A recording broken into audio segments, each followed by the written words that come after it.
Hi, today we are demonstrating how to inject the stalk of a pedunculated polyp in order to remove it safely. Now, pedunculated polyps are quite common. They're usually found mostly in the rectosigmoid or the sigmoid colon. And this is a case where we're walking one of our trainees through the process of injecting the polyp prior to removing it. You can see that this polyp has a long, fairly thick stalk. And the thicker the stalk, the more vascular it tends to be, which means the higher bleeding risk. Before doing anything, we always try to take a moment to size it up, look for visible vessels, and plan the approach. First thing we do is try to get our injection needle that contains a combination of saline with methylene blue and adrenaline, usually 1 to 100,000 dilation, and we inject it right into the base of the stalk. Try to inject slowly. Here, initially, the trainee is struggling to get to the base of the stalk, and that's because of the movement of the colon due to the patient's breathing. But with gentle movement and being at the 6 o'clock position, we should be able to stab it at the right time and inject. And what we can see after a short while is this blanching effect proximal to the injection and even distally to it. Before we start doing anything else, we need to actually give this a second to see this blanching happening.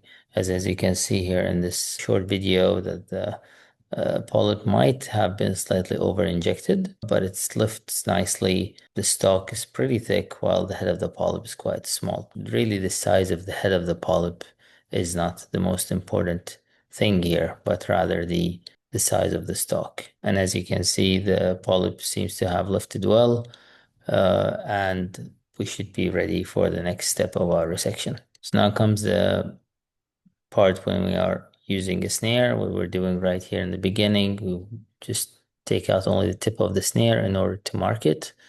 And this is a safety check to ensure that we are not going to grab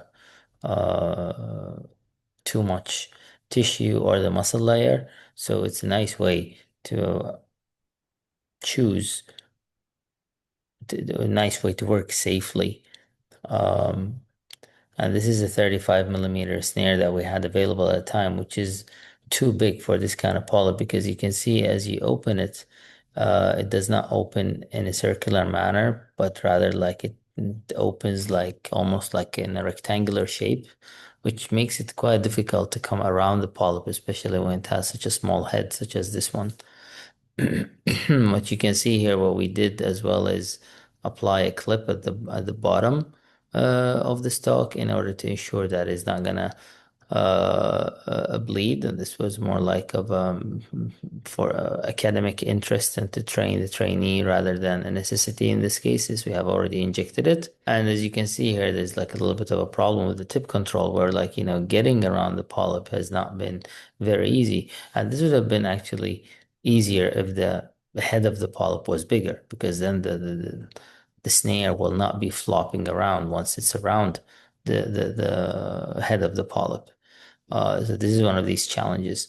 But with precision and working slowly, we should come around the polyp, and we do not need to cut the polyp at the base.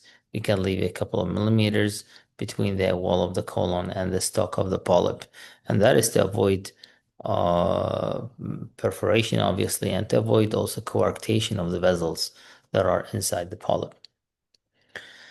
So once we have this nail around it, we may do our safety checks, and you can use either coagulation current um, or a cutting current. Uh, and the idea is you need to keep your foot on the pedal in a case like that. Uh, Unlike when you're removing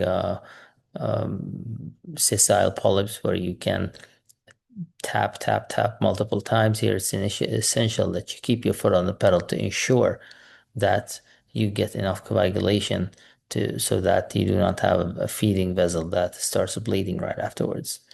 And as you can see here, the polyp is off, and it was cut about like 1.5 millimeter above the clip that was placed, and you can see that the resection site looks very clean. and there's no signs of bleeding. But once we have a closer look at the base of that polyp, we can already see the feeding vessel into it, which is why it's quite important to do those safety checks prior to starting. After doing this step, the polyp is already pretty much closed in its entirety. There's no reason of putting another clip on it, but if in doubt, it's always possible to do that. So hopefully this has been deconstructed in a helpful way, and thank you so much for paying attention.